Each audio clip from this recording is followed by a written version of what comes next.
अशा प्रकारे साफ करतात, स्वच्छ करून देतो. जेणेकरून त्याला फक्त धुवून लगेच बनवू शकतो डायरेक्ट. होय धुवायचे फक्त बनवायला लागत. हो. हे चांगले लागतात खेकडे, अच्छा. खूप चांगले लागतात. हो. हे डेंगा मी पण असं मास निघते का चिंबोरीसारखं, ते खाडी खेकडीसारखं? हे डेंगले मोडून त्याचे पाय मोडून त्याचे मिक्सरला लावायचं, रस करायचा, त्याच्यात आमटेत घालायचं. अच्छा, ते गाळून गाळून अजून चव वाढते ना? अच्छा.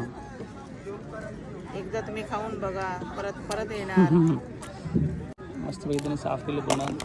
तर मित्रांनो, जर तुम्ही कधी आलात तिथं काकी इथं आहे तिथे ते या प्रकारे पूर्ण साफ होतात. सुरमई, पापलेट जे काही मासे घेणार ते मस्त गावामध्ये तोड जाते.